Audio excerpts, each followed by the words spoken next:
Weirding Way Media. 80s TV ladies, so sexy and so pretty. 80s TV ladies, stepping out into the city. 80s TV ladies, often treated kind of working hard for the money in a man's world. 80s TV ladies. Welcome to 80s TV Ladies, where we look back in order to leap forward and where we are currently enjoying a dive into the facts of life. Here are your hosts, Susan+lambert+hatem and Sharon+johnson. I'm Sharon+johnson. And I'm Susan. I am so thrilled about today. Another awesome interview and a great 80s ladies in front of us who also worked on the facts of life. And Sharon, you know what that means, don't you? There's gonna be trouble. Make that double. Our guest today is a producer and writer of 80s television and worked on over 140 episodes. Margie Peters graduated from Northeastern University in Massachusetts and became a journalist. While living in Hull, Massachusetts, she was mailing scripts and story ideas to television shows in Hollywood, and one of them got her notice by a producer. Margie went on to write scripts for The Love Boat, One Day at a Time, and Valerie. She was on The Facts of Life for 5 years, working her way up to executive producer. She spent 2 years at A Different World, a show we covered last year, writing one of the most renowned episodes of that show entitled No Means No, which won NAACP and Planned Parenthood awards. So thrilled to have her as a special guest on today's show. Welcome to 80s TV Ladies, Ms. Margie Peters. This is delightful. Thank you. All right, well, let's officially get started. Yes, let's. Okay, let's officially get started. Also, before I forget, do listen to Susan Failshill's. Her conversation was fabulous. Is that available now? It is. Yes. I'll send you links to them afterwards. Oh, I'll send you links. I would love it. I would love it. Yeah, I would love yeah. it. The different Thank you. world, yeah. And Yes. and also we talked with Nima Barnett, the director, who I think she was. She on did your- not. I think she might have directed an episode when I was there. Yeah, Debbie Allen was really the house director, but Mhm. she moved over to give, what is that expression? I don't know, a hand up? give a lift up, a hand up. Yep. A lip, yeah, because someone had done it for her. And Nima Barnett, I think, was a good friend of Assad's as well. No, wonderful. Yeah, that's wonderful. She was I wonderful, and she ended up doing that on Queen Sugar. She was the producing director for Queen Sugar to help lift up other women and women of color in particular. Oh, well, that's really good. Well, Ava DuVernay specifically sought out Nima Barnett to be somebody who could also mentor the directors who might be getting their first or second TV show. And then went on to make sure that they were then represented and were able to carry on. It was hugely significant in just giving women a shot in television. I mean, I think she single-handedly may have doubled the number of women directors for television. Well, I'll tell you, I have some angels like that in my history as well. Let's talk about them. Yeah. Yeah, okay. When I started in television, go back with me now to the glorious days. I was a housewife in Massachusetts, in a little peninsula in Boston Harbor. Okay? We had the Atlantic Ocean on one end of the street, and we had Boston Harbor on the other end of the street.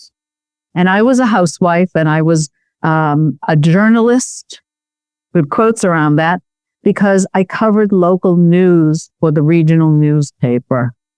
Okay? So I would go to town meetings at night while my friend babysat for my child.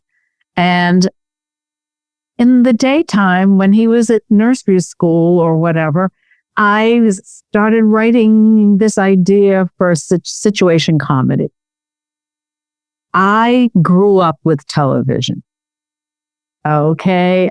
We had one of those old black and white consoles with the round screen, and I was smitten immediately. And when we got a colored television a few years later, It was like Brave New World that had such people in it. It was, oh my God. And I always thought, I want to do that. I didn't know what that was, but I wanted to do that. I wanted to write about Spin and Marty, who were two guys at a dude ranch on the Disney show. Or as I got older, I would spin ideas for Mary Tyler Moore show that never went anywhere. Okay.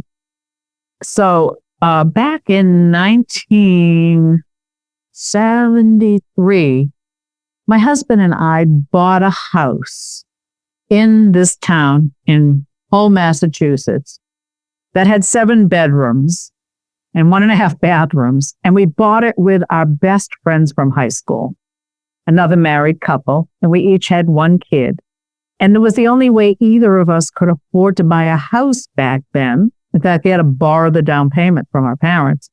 But we bought this house with them, and I thought, gee, that would make a great television show. And so in my time, I was going up into my 3rd floor guest room, garret, and typing on a borrowed electric typewriter on top of a sewing machine console. And I would write scenarios for Another World, which was a soap opera on NBC. And I would send them off to them thinking they're going to discover me. And I'd get back this envelope with my envelope in it, unopened, with a letter that says, we do not accept unsolicited manuscripts. It's a legal thing, blah, blah, blah, blah, blah. So I said, how the heck am I ever going to do this? I don't know. But I said, you know, it would be a great television show would be these 2 couples who buy a house together. And I would call it Under One Roof, which was the name of another TV show later in time. But it would be about these 2 not related families and how do they make that work? And it would be a sitcom. So I started tippy-tapping, writing about it. And my housemate, Nancy, was married to Les, said, this is so good. I said, of course you think it's good. It's your life, you know. And she said, well, let my sister read it. And her sister was like a stockbroker in New York City. And so Auntie Helene read it and she said, this would be a great television show. And I said, well, that's what I think too. And she said, well, I used to know a guy. And I said, uh-huh. And he said, he is a producer out in Hollywood now. His name is Bernie Orenstein. And Bernie at the time was partnered with Saul Turteltaub and Bud Yorkin in TOY, Toy Productions. And she said, let me call him and see if he'll read your stuff. And I said, okay. And she said, of course, you're going to have to make me a character on the show. I said, yeah, okay, fine. If that ever happens. Fast forward, that never happened. But Bernie said he would read it. So I sent it to him with a cover letter and he called me. I was playing Ma Gibbs in local community theater and I came home from the rehearsal one night and my dear husband said to me, before you go to bed, honey, I think you really need to sit down and have a cup of tea. And I said, I'm not drinking tea at 9:30 at night. And he said, well, you're not going to be going to bed now. And I said, why? He says, well, something's happened. That's good. And I said, what, did Bernie call? And he said, mm-hmm. And he's calling you back in 15 minutes. So before I could panic, I raced to the bathroom. And then Bernie called and he said, I think that this idea could be a great television show. But he said, your cover letter was so interesting and so funny. He said to me, these famous words, I think you could have a career out here. And I said, I'm a housewife in Massachusetts, writing local selectmen meeting and Board of Health meeting news. And he said, yeah, well, let me just say this to you. If you ever decide to come out to Los Angeles, I want to meet you. And I said to him, Well, I'm in our town next week playing Ma Gibbs, but the week after I could fly out there. And the way Bernie Orenstein tells the story is, how could I say no? I already invited her. So there I was stuck. And then he said to me, well, do you know anyone out here? And I said, beside you? No. And he said, do you have any place you could stay if you came out here? And I said, no. And he said, well, I guess you're going to have to stay with me and my fiance, Barbara Rhodes, who was a wonderful comedic actress. And I said, well, I guess so, Bern. And in 2 weeks, I got on an airplane and my family said, Margie, you got this. He already loves your writing. He's come after you. It's like your dream is coming true. And you can do this. You can handle this. You got this. Just don't sing. And I thought, is it that bad? They said, yeah, don't sing. It'll send you home on the next plane. So off I went to LA and I'm told I'm going to get picked up. And just like in a movie, you come down to baggage claim and there's a person standing there with your name on a little piece of paper and they're going like this. And it was one of the guys that, drove for Toy Productions, delivered scripts, picked up lunches, was trying to get a foot in the door, kind of a thing. And he picks me up in a Rolls Royce. Wow. Okay. In a Rolls Royce. I was laughing so hard. So he says, listen, there's a couple of other women that we want you to meet, because we're thinking about doing a show about women, because women is becoming a really big thing now, and that the leads of the show would all be women. And so I was like, okay. So he sticks me in a room with Sarah McFadden, who at the time had written a lot of columns for the San Francisco newspaper. And it became a book called The Serial. And it was her jaundiced eye of looking at San Francisco people. Okay. So it was her and this actress. And I said, I know this woman's face. I have seen her on television before. Her name is Linda Marsh. I know that face, but I see her crying. Why do I see her crying? Because she's so funny. Why do I see her crying? Well, it turns out that she not only had she been on every drama series that you can imagine, okay, as the guest star. But when I was in high school, doing high schooly things, she was on Broadway with Richard Burton in Hamlet. She was Ophelia.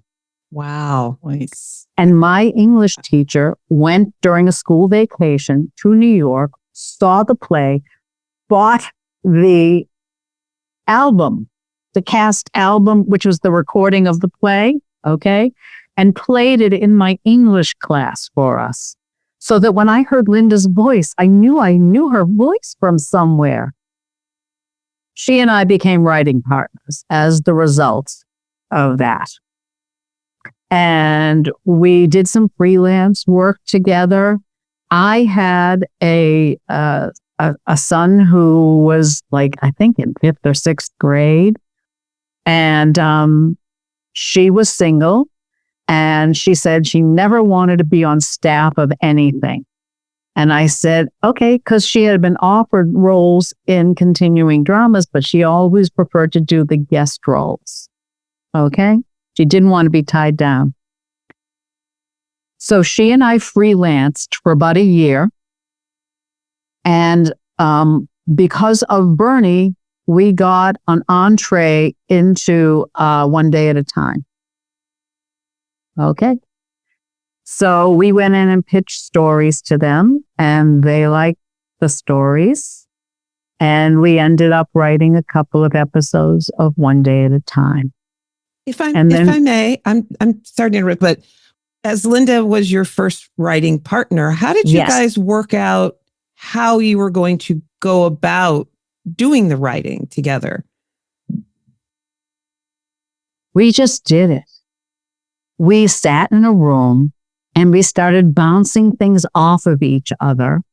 We were simpatico, although our life experience was completely different. She had New York energy and I'm a Massachusetts housewife. Okay.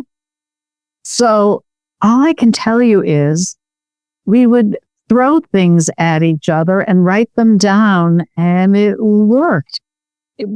There was no, it was magic. It was not planned. It was literally magic. And I had written a couple of Love Boat scripts because Bernie had given the Love Boat producers their first job. So when he said, listen, you got to meet this girl because she watches Love Boat, they met me. I wrote a script for them. They said, it's an unsolicited manuscript. We're not going to buy it. This is where I'm bragging. They bought it. It was produced, and I wrote another one for them as well, while Linda and I were feeling each other out to be partners. So then I said to her, Linda, I need a regular job. I need a steady job. My husband gave up his career as a New England sports editor for United Press International in New England to come out to LA to support my career. And I need to have a career. I need to keep working. And so she said, well, I'm going to go to Hawaii and do this Hawaii 5-0 episode. And when I come back, let's talk about it. And when she came back, we had some ideas for One Day at a Time. And I told you we did them. Okay. Because they liked our work on One Day at a Time, Norman Lear's company, TAT, they had a show called Hello, Larry. And they said, Hello, Larry's interested in you. And we watched the videos and we said, we're not interested in Hello, Larry. Thank you so much. But do you know what it's like to say no in Hollywood? No one said Norman Lear. Well, it wasn't actually Norman himself. Okay. But we said, no, we're really not interested in that. And then the One Day at a Time people said, there's this other show that they're doing about these girls at a girls' school. And they've already done a couple of episodes the first season. It's a spin-off of Different Strokes. And they're spinning off Charlotte Rae, who was the housekeeper on Different Strokes. And we watched the episodes that they had shot. And we said, okay, we'll take the meeting. We walked in there and we said, and God bless Linda, she didn't pull any punches. I'm more of the people pleaser. She is more shoot from the hip. I don't really care if my career blows up. Okay. Okay. And me, I got a husband who's a house husband. He's the PTA dad and a kid. And I'm thinking, whatever they want me to do. And she said, Margie, what did you think of these episodes of Facts of Life? And I said, they're horrible. I don't like them. And she said, why don't you like them? And I said, I like the girls, but there's too many of them. She said, yeah, there's way too many of them. And she said, Margie, they're shooting a show in the middle of winter in Peekskill, New York. Why are they wearing hot pants? Why is that girl wearing a bolero top with her midriff exposed, doing cartwheels across the screen? And I said, it's really inappropriate. She said, it's kiddie porn, Margie. It's kiddie porn. I said, well, kind of, sort of is the old man's fantasy kind of thing. So we go in to meet with the people from Facts of Life. And Linda says, it's kiddie porn. In the meeting. In the meeting. Okay. And they said, well, how would you change that? And we said, well, they're in a private school. More uniforms would be nice. And you have too many girls on the show. And there's no real conflict between the girls. And they said, well, we have this idea. If you're interested in helping us with the show, like who the hell will read? go see Little Darlings. It's a movie with Christy McNichol and Hatem O'Neill. Yes. And one is rich and one is poor, and they're going to summer camp and they hate each other. So Linda and I went to the movie and we said, well, you got your Blair girl as the rich girl, but there's no poor girl. Christy McNichol. Yeah. And they said, well, we thought we might do like a scholarship student. And we looked at each other and said, oh, because not only would she be different from Blair, but she'd be different from Tootie and Natalie, who we thought were the best other people on the show besides Lisa Whelchel, Kim and Mindy. And we said, oh, that sounds really good. So we decided, what the heck? We'll sign on for 13 episodes. Well, of course, they signed us up for the rest of our lives to do the show. But Linda said, no one wants to keep an unhappy person. So we can walk after the first season if we're not happy. Well, we stayed through the first third of the 6th season. So we did season 2 through the middle of season 6. Okay. And we went from being the low people on the totem pole to being the executive producers of the show over the years. Fine. All right. Because my partner spoke her mind. Okay. So we get ready. We hired the Facts of Life. I'm excited because I got a gig and she's willing to do this for me, which was very kind of her. And we meet the executive producers of the show, Jack Ellenson and Jerry Mayer. Jerry was one of the people who was in the first season of The Facts of Life and stayed with it, I think, all the way through. I'm not exactly sure. But Jack Ellenson had a history, Good Times, One Day at a Time, Andy Griffith's show, Danny Thomas show, okay? And I sent you a picture of him sitting with Nancy McKeon at a party we were all at. Jack Ellenson was one of our angels. He's passed now, but he trusted us. He trusted our instincts. He went to us for our feelings about the characters because we were the girls. And finally, after like a year and a half working with Jack, Linda and I said, Jack, can we have a meeting with you, just the three of us? And he said, yeah, what's going on? We said, well, there's something maybe you're talking about. I said, whenever you refer to us, you say, the girls will do this. The girls will handle it. Why don't we give it to the girls to rewrite? Jack, we haven't been girls in quite a long time. And the women's movement is what's happening. So could you refer to us as the women or Margie Peters, And he said, I'll do whatever you want, but you got to understand something. Back in the day, when we needed a rewrite, we'd say, give it to the boys. It was because it was like the young team on the show. Give it to them. They'll give you something fresh. So I wasn't thinking of you as girls versus women. I was thinking of you like the equivalent of the male writers who could rewrite this and make something happen. Oh. So it was a compliment? Yeah. So we let him call us whatever he wanted to call us, okay? But he's the one that kept saying they need to be promoted. They need to be story editors. They need to be executive story editors. They need to be producers. They need to be co-executive producers of this. So we had a guy in our corner who appreciated us, liked our work, and in fact, Linda and I wrote an episode of The Facts of Life. It was our very first script that we wrote for them. And it was called Double Standard. Season 2, episode 3. And in that script, I took something that happened in my life and made it go the right way.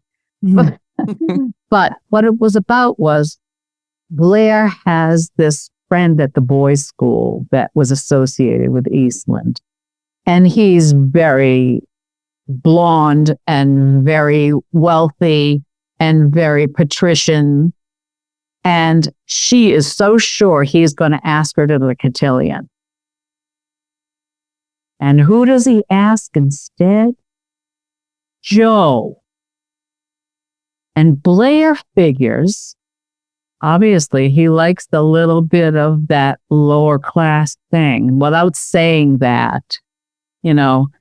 And what Blair does is she dresses up in Joe's leather pants and a leather jacket and a Marlon Brando motorcycle guy hat. Okay. So Joe goes to the dance with this guy. And she has a beautiful scene with Mrs. Garrett about going. And she goes to the dance with this guy and she comes home and her hair is disheveled and her dress has a little rip in it. And she tells Mrs. Garrett that he took me out to the golf course and he said, this is not how he said it, lay down here in the sand trap, pretend it's Jones Beach, because that's who you are, you see. You're a New York slum dweller, okay, as opposed to the country club. You know what I'm saying? Mm-hmm. And Joe punches him and comes home and has her scene with Mrs. Garrett. Meanwhile, Blair goes to Tootie and Natalie and says, what does she have that I don't have? So Blair decides she's gonna, strut around like she's a motorcycle mama. And then Joe comes home and tells the girls what happened. And then the boy comes and Blair literally almost jumps down his throat and tells him to get the hell out of there, that he doesn't belong there. And don't you treat my friend like this. What did she just say? So Linda and I wrote this script, Double Standard. It just came to life. We hardly changed a word in the whole script. And I don't know if you know anything about TV production, but especially in sitcoms, the script is constantly evolving over and over. And sometimes you throw the whole script away and you start again. This was like magic. And what Jack Ellenson said to us that day, and what Glenn Padnick, who was an executive at TAT, which was Norman Lear's company, but we didn't have contact with him. It was TAT, stands for Toughest Often Tisch, which means you're on the table. Okay. In other words, you're putting it all on the line in Yiddish. Anyway, they said, you have found the soul of the facts of life. This is what we want this show to be about. Not about a bunch of giggling girls doing silly stuff. We want this show to be about what you have done in this script. Girls/young women supporting each other. Learning the facts of life and how to be supportive of other females as opposed to being competitive. So I needed to tell you that big, long story because that informed, what was it, nine seasons? Yeah. 7 seasons, whatever, however many. That episode informed what the show was going to be about. So later, when it turns out that Miss Perfect, Blair, has a cousin who's a stand-up comedian. Oh, and by the way, she has cerebral palsy too, and it affects her speech and her movement. Then you could deal with, how does Blair deal with this? And how do the other girls react? You get a show where the actors are telling their viewers how to be in the world. Because they're going through it. But instead of it being heavy-handed, like this is how you should be, there was an episode where Tootie starts dating a boy from the boys' school who wants to know why all her friends are white. And Tootie has to like think, like, is there something wrong with me? Well, part of it was the dictate of the show, but the other thing was that these are the people that she had an affinity to and the people that she got in trouble with. And so they're all living under one roof together. And so it doesn't mean that Tootie doesn't have other friends, but these are the ones that she's the closest to. One of my favorite episodes, when Jo came to the show, she had a boyfriend already, Eddie, who rode the motorcycle with her and all this other stuff. And we had to ditch Eddie. Jo needed not have Eddie, but we had to come up with a way of Jo disentangling from Eddie. Do you know what I mean? Mm-hmm. So it was Eddie until Jo started growing and she was no longer just the girl that lived in a world like this. She was in a bigger world for her. And so Linda and I wrote a show called Sweet Sorrow, which was they agreed to part amicably, brokenhearted, both of them. But, it was time for that kind of a change. So again, those life lessons over and over. Okay, this amazing conversation will continue, but first we have to take a break. And we're back with the amazing Margie Peters. Oh, one of my favorites. Linda and I'm not sure we wrote the first part, but I know we wrote the second part. Natalie and the girls go to New York with Mrs. Garrett. Mm-hmm. And they're going out to lunch at the Russian tea room. I think I don't know that we changed it. I think it was the Russian tea room. And who is sitting across the room at a table but Natalie's father? And he's holding hands with a woman who's not her mother. How do kids deal with that? Well, Blair is kind of blasé about it because her parents have both been divorced multiple times. She's had steps and steps and steps. Parents. But it really affects Natalie. And how do friends support that? How do friends support a friend who has seen that? Well, we decided the actor was very good. We liked the actor, but we hated the father. So a few episodes later, we killed her. We did. We really killed him. Yeah. Okay. And so then you have the whole, how do we support a friend whose parent died, with all those mixed feelings? And then, of course, Mrs. Garrett gets in there to help with that. But also, the girls go to Natalie's family's mourning period, the Shiva house. None of them have ever been to a Jewish home with mourning and rituals and covered mirrors. And Blair is like, can I just pull it back a little so I can just see what my hair looks like? Blair, don't be that person, Blair, please. And of course, they have to learn how to be there for their friend. So that is what we did with the Facts of Life, is what is a friend? What does a friend do for a friend? And so that's that. It was teachable moments, but with comedy. Well, if you go back and watch the Andy Griffith Show with Opie, especially with Opie, there's teachable moments. And there are moments when Andy stands up to the town in that show. Okay? The legacy of Norman Lear. All in the Family. Teachable moments. How did America fall in love with a bigot and knew that he was wrong, and every show he would learn something? So this is the same kind of format, one day at a time. There were lessons in every one of those episodes.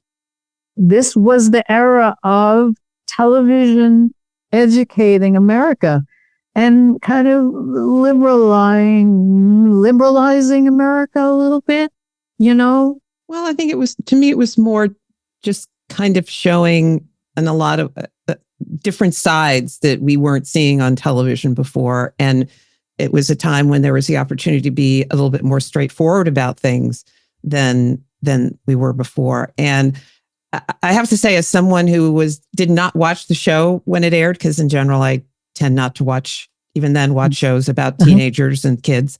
I've been watching a lot of episodes in preparation for this, and I have been really impressed and very pleasantly surprised at not just the topics that were covered, but the way that they were covered, the way that they were written, and the delicacy and you didn't pull any punches, but you were able to do it without being preachy. It was just, these are the things that are happening to these kids. Yep. And Mrs. Garrett, or maybe the kids themselves, are helping each other deal with it. That's right. But also, I said to Linda one day, I said to her, you're hearing about this suicide thing a lot, and it's very upsetting. I don't think you can really do a sitcom about suicide. Linda said, sure you can, Marge. Sure you can. I said, how? And we talked about it. How could we do it? So then we go to pitch it to the powers that be, Jack and Jerry. And Jerry was like, I'm just not sure about this. I don't know how we can do this. And Jack Elwinson said, every show that has tried to do this, a person always lives. I say if we're going to do it, the person should die. And then what do we do? The thing of like, I didn't know they felt that way. It seemed like they had everything. This could happen to anybody. Oh my God. And then all of a sudden it's like, I'm just dying. No, don't say that. All the wrong things that people say that can be funny in the moment. And Mrs. Garrett giving her that plum to be able to be there for the girls. And I think that she says, when you feel like you're at the end of your rope, tie a knot in it and hold on for dear life. Something like that. And it was a line that Charlotte actually wrote. And there was a lot of give and take. I remember once we wrote a scene where Jo is like pouring out her heart to this guy that she meets in college. And Nancy came to us and said, look, I like the idea of the story, but Jo, even in college, would not be pouring out her heart to this guy. And I thought, she's right. Damn it. Rewrite, rewrite. There was a lot of feedback back and forth. Later in the show, it was after Linda and I had left, they wanted Blair to lose her virginity on the show, and Lisa would not do that. She was a very strong Christian belief and said she did not believe in premarital sex, and she couldn't do that. And Mindy Cohn said, I'll do it. So I think this was when Stuart Walpert and Deirdre Fay were doing the show. I'm curious how it was working with Charlotte Rae and more about working with the girls. Let me tell you something. I'm not sure I appreciated her situation as much at the time as I do with time. There she was, and her co-stars were all under the age of 17. She had no contemporary. We tried with a guy that was a cook, and then we tried with the principal, and we tried with people. But Mrs. Garrett, Charlotte, had to hold her own, And Charlotte was known for being Mammy Yoakum in the Little Abner Broadway play.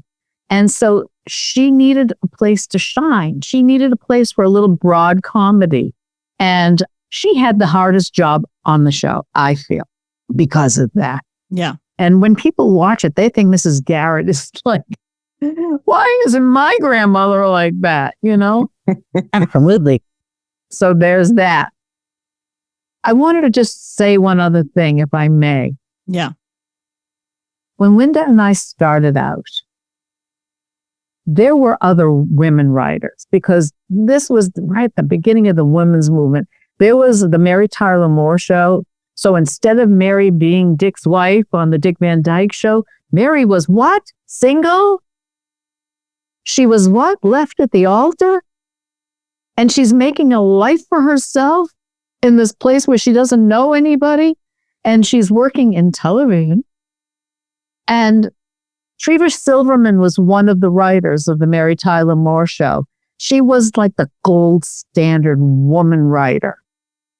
Irma Kalish had an amazing, wonderful reputation. She and her husband, Rocky Kalish. But she worked with her husband. And George Kurgo was a writer with a long history with television. He was on One Day at a Time. And his daughters, the Kurgo sisters, were also writers. They were team on that show. And they were very helpful to us when we were freelancers writing for One Day at a Time. Also, before all the Facts of Life happened, we met this team of writers, Barbara Avedon and Barbara Corday. And they were on, what the heck was that cop show called? Cagney and Lacey. Cagney and Lacey. Yes. Yes. And they were trying to get into the sitcom writing as well as doing Cagney and Lacey. So I was very fortunate, Linda and I were very fortunate. I was very fortunate to come up at a time when women were being allowed to go in through the front door. And so then all of a sudden you have Diane English exploding all over the place with Murphy Brown. And, I can't think of any other. Linda Bloodworth-Thomason. Susan Harris, Yes. Now, I'm curious about, did you work at all with Jen McMahon and Dick Clare? No, they were long gone before we came on in the second season. No, so we never did. They might have written another script that Jerry Mayer worked with them on, but I can't remember ever really. I knew them as comedians. Mm-hmm. I grew up with seeing them on the Ed Sullivan Show and the Night Show and stuff like that, but I did not work with them. One of the best things that happened was meeting Asad Khalada. He could take a bad script and still, we would go and watch the rehearsal and say, okay, this isn't working, but you really did a great job to get it to where it is. Eventually, he, Linda, and I were producing partners. He was given the title not only of director, but producer.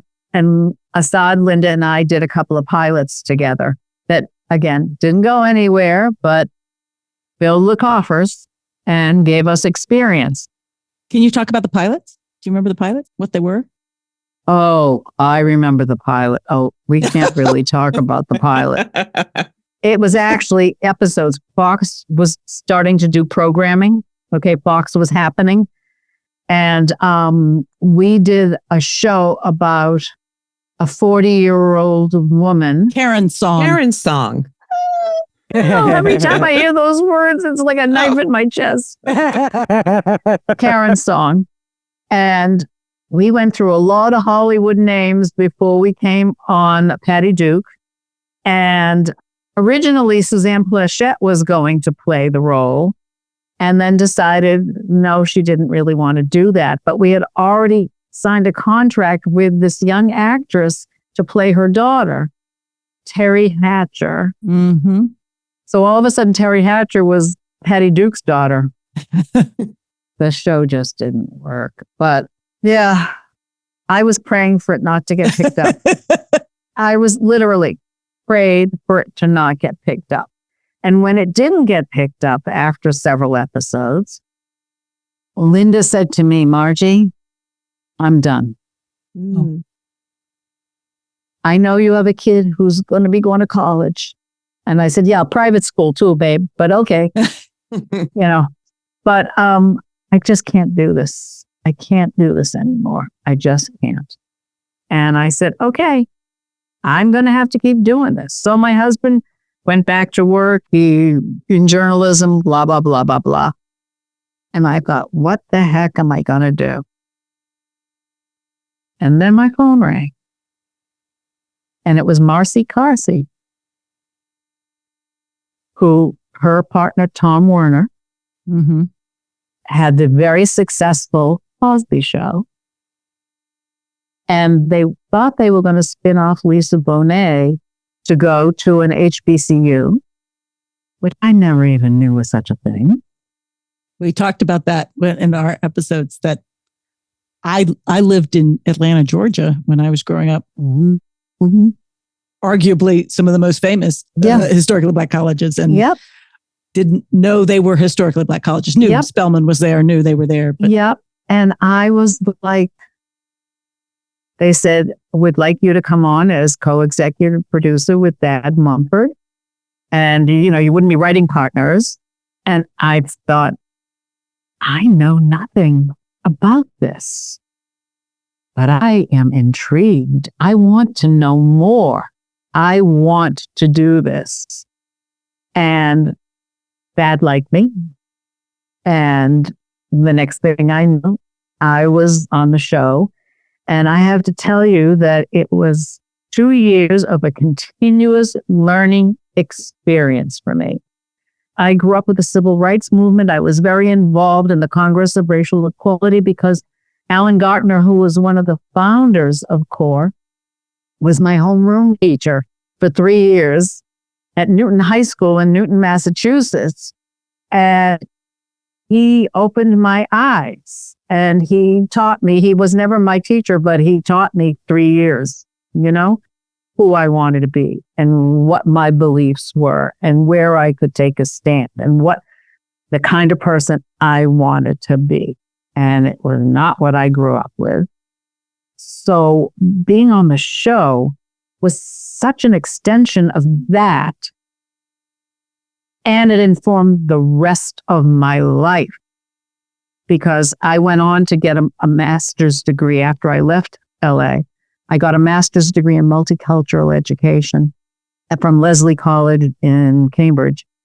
And I became the chairman of Mike Town's diversity committee and planned diversity events and marches and spelling out how there's no place for hate in human bodies in the sand. And an airplane came over and took our picture. And we did Diversity Day activities that were inclusive of not just race, but gender preference, abilities.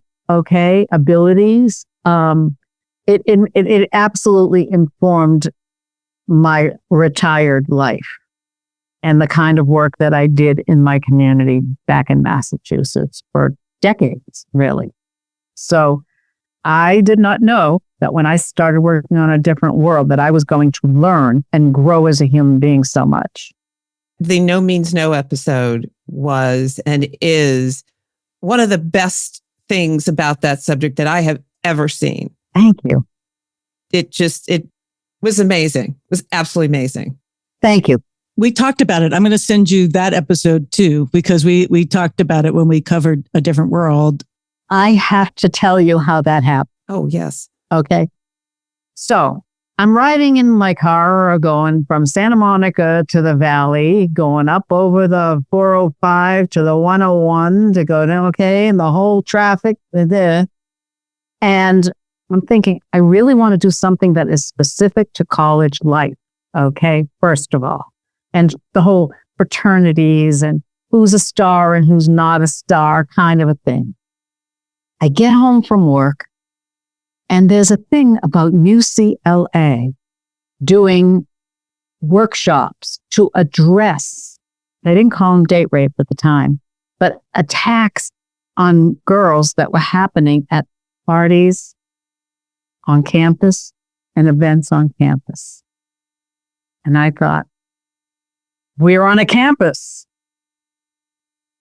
So I go in the next day and I pitch this to my compadres. And they're like, okay, ready? You may want to believe this. Are you nuts? This is a sitcom. And I said, let me just noodle with it. Give me 24 hours to noodle with it. And they were like, I don't know, Margie. I don't know. Marcy Carsey read my story outline, called me to her office and said these words: Marge, she was from Massachusetts too. Marge, make Dwayne the hero. And she walked out of the room. And they said, Margie, this is not going to work. And I said, I'm going to meditate about this. Okay. So I am driving home from work at 3:30, 4 o'clock in the morning because we had a script that fell apart that week. And we stayed up all night rewriting it. And I'm driving in my car and this voice comes into my head. And this guy is saying to Dwayne, to Dean Hardison, you know, when you're with a girl and you're making out with her, you know, and her lips are saying no, but her body's saying yes. Okay? That popped into my head. And then I said, I saw this the guy saying, you know, you got your hand down her blouse. And I said, can you ever say that on TV? I don't know. And I came back and I proposed it. And I said, and this is how Dwayne is going to become the hero. Because the guy is going to be up at Lover's Lane with Freddie, who is so vulnerable, right? And he's about to date rape her. And he's the school baseball hero. And Dwayne goes to Walter Sinbad, who is freaking brilliant in this show. And Dwayne goes to Walter, the father figure, and said, Walter, when a girl says no, but her lips are saying yes, is it, and he uses Garth, the athlete, the rapist's words, is it our job to get her over? Because I asked the cast members, if you want, what is the expression young people would use to get her to say yes, to get, and they say, oh, get her over, Marge. Try and get her over. And I thought, oh, that says it all right there. Okay. And so we have that wonderful scene with Dwayne saying to Walter, you know, is it, and using Garth's words, is it our job to get her over? And Walter says, it is if you want to be making license plates or be in jail for 5 to 15 years old. That's rape, buddy. Okay. And Dwayne is like, dude, she's with him. So Dwayne goes up to Lover's Leap. And what does he do? Well, because I made them be in astronomy class together, so that he would open the sunroof of his car. And Freddie thinks they're up there looking at the moon and the sun and the stars. And Dwayne comes up there, and when she's pushing him off, saying, no, stop. Dwayne leaps through the sunroof of the car. His legs are going like this up at the roof of the car. The audience is screaming out of fear and hysterical laughter. And Freddie is saved. When I wrote this, the staff said to me, Margie, there's more to it than just, we're going to educate men here. Well, I went to the Rape Treatment Center at St. John's Hospital in Santa Monica, and I talked to them about date rape or acquaintance rape. And they said, this is the man's problem, not the woman's problem. So the whole show was focused because Freddie had a little high collar neck on, okay, deliberately, wardrobe, okay, that she was not being seductive in any way. It was all about the guy and taking what he wanted. And so they said, if you had a little thing in there about Freddie wondering, can men and women be friends? And so what Dwayne does is Dwayne acts as a friend. He's not thinking, I'm an ally. He's not thinking, he's protecting his friend from being raped by his hero. What's the boy going to choose? The girl or the hero? And he chooses to be the hero to the girl and lose the approval of the other guy. And that's when it all came together. So fast forward, we do the show. The New York Times comes, the whole big deal. They're on the set. They're doing the show. The show is terrific. We're all like thrilled silly. The Rape Treatment Center wants to honor the show. And so we all went to the Rape Treatment Center. A bunch of us went to the Rape Treatment Center's annual event. Okay. Planned Parenthood gave us the Image Award. And I get to keep that one. Okay. It is next to my television in the living room. Should I go get it? Yes, go get it. I'll be right back. Okay. Now, this conversation is just too good to keep to one episode. So we will be back with part 2 of Margie Peters and writing and producing The Facts of Life. For today's audiography, find out more about Margie Peters at IMDb. The link will be in our description. You can watch The Facts of Life for free on the Roku channel and Tubi, although they don't have every season. So you might have to go to Amazon and pay for it, like some of us. Meanwhile, please take care of yourselves out there. Take care of your friends and family. Look for joy, spread kindness, stay active, stay curious. As always, we hope 80s TV Ladies brings you joy and laughter and lots of fabulous new and old shows to watch, all of which will bring us closer to being amazing ladies of the 21st century.